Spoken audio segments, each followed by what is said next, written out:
बच्चों, जैसे जैसे नीट का पेपर नजदीक आता जा रहा है, आपके मन में एक सवाल आ रहा होगा कि नीट का एक्सपेक्टेड कट ऑफ 2025 के लिए क्या हो सकता है।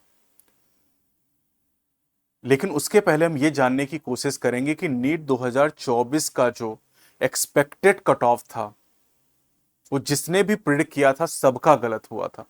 सबका अंदाजा वही 620 के आसपास, 625 के आसपास, 630 के आसपास था, लेकिन कट ऑफ 650 पहुंच गया।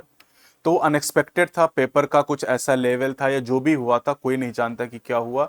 सुप्रीम कोर्ट तक केस गया, 2 महीने तक वहां चर्चा चली, लेकिन उसके बाद कुछ हुआ नहीं उस मामले में। तो चलिए उसको छोड़ देते हैं, हम लोग यहां पर थोड़ा सा डिस्कस करते हैं कि एक्सपेक्टेड कट ऑफ क्या हो सकता है। ये हम अंदाजा ही लगा सकते हैं, एक्चुअली कोई नहीं जानता कि क्या कट ऑफ होगा यहां पर, क्योंकि ये कई सारे फैक्टर पर निर्भर करता है। पेपर का डिफिकल्टी लेवल क्या होगा, पेपर ज्यादा टफ आएगा तो ऑब्वियस है कि कट ऑफ कम हो जाएगा, पेपर इजी आएगा तो कट ऑफ बढ़ जाएगा, मॉडरेट होगा तो कट ऑफ भी मॉडरेट ही रहेगा। लेकिन दो चीजें यहां पर हैं जो बड़ा इंपैक्ट इस बार डालेंगी। पहला, जो टाइम कम हुआ है।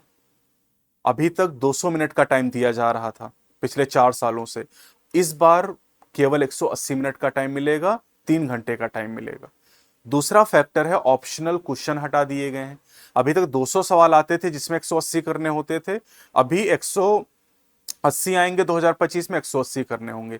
इन दो फैक्टर की वजह से मुझे ऐसा लगता है कि कट ऑफ में करीब 20 नंबर की कमी आ सकती है। लेकिन फिर से वही बात, जो भी कट ऑफ होगा ये हम एक्सपेक्टेड की बात करें कि ऐसा हो सकता है। बाद में आके गाली मत देना यहां पर कि सर आपने ऐसा कहा था और ऐसा कट ऑफ आया है। ये केवल हम एक्सपेक्ट कर सकते हैं कि ऐसा हो सकता है। तो जनरल ईडब्ल्यूएस और ओबीसी की अगर हम बात करें तो यहां पर जो एक्सपेक्टेड कट ऑफ हो सकता है वो 630, ±10 कर लेना आप। मतलब आप एक एवरेज अगर लगाएं तो 620 से लेकर 640 तक हो सकता है ना। 630 ±10, ये एक एक्सपेक्टेड वैल्यू अपने दिमाग में आप लेके चलेंगे।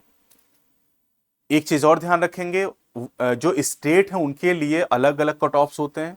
ये हम ऑल इंडिया लेवल की बात करें जहां पर 50% सीट जाती हैं किसी भी मेडिकल कॉलेज में। जैसे यूपी की बात करें, यूपी के अगर एक कॉलेज में 100 सीट है तो 85 सीट्स, 85% सीट स्टेट के लिए होती हैं और 15% ऑल इंडिया कोटा के लिए होती हैं। तो स्टेट में बहुत वेरिएशन होती है कट ऑफ में, अलग अलग स्टेट की। लेकिन अगर हम ऑल इंडिया कोटा की बात करें तो उसी के बारे में हम यहां डिस्कस कर रहे हैं। तो 630 ±10। एससी कैटेगरी की अगर हम बात करें तो यह हो सकता है 555 ±10 कर लेते हैं इसमें। और एसटी कैटेगरी की बात करें तो ये 525 ±10 कर लेंगे। तो ये एक्सपेक्टेड ऑल इंडिया कोटा का कट ऑफ है 15% सीट के लिए, जो इस बार पिछली साल से वही करीब 20 नंबर डाउन हो सकता है मेरे हिसाब से। बाकी ये केवल प्रिडिक्शन है, एक अंदाजा हम लगा रहे हैं, क्योंकि क्वेश्चन का नंबर कम हुआ है, टाइम कम हुआ है, ऑप्शन इस बार 20 नहीं मिल रहे हैं, सारे क्वेश्चन अटेम्प्ट करने हैं। तो मुझे लगता है कि 20 नंबर कट ऑफ में कमी आएगी। तो बाकी जब एक नीट का रिजल्ट आएगा तब पता चल ही जाएगा। लेकिन बहुत सारे बच्चों के मन में जिज्ञासा रहती कि सर हम पेपर देने जाएंगे तो हम बच्चे को लगता है ना कि अब हमारे 650 नंबर आ रहे हैं, 640 आ रहे हैं, तो अब हम नेगेटिव ना करें वहां पर। तो इसलिए एक एक्सपेक्टेड वैल्यू आपको बता दी गई, लेकिन ये बार बार मैं कह रहा हूं एक्सपेक्टेड है, क्योंकि अब नीट में क्या होता है किसी को कुछ नहीं पता है। नीट 2024 में जो कट ऑफ गया था उसका अंदाजा किसी को भी नहीं था कि 650 नंबर कट ऑफ जाएगा, 695 नंबर पे केजीएमसी मिलेगा, जो कि 660 नंबर पे मिल जाया करता था।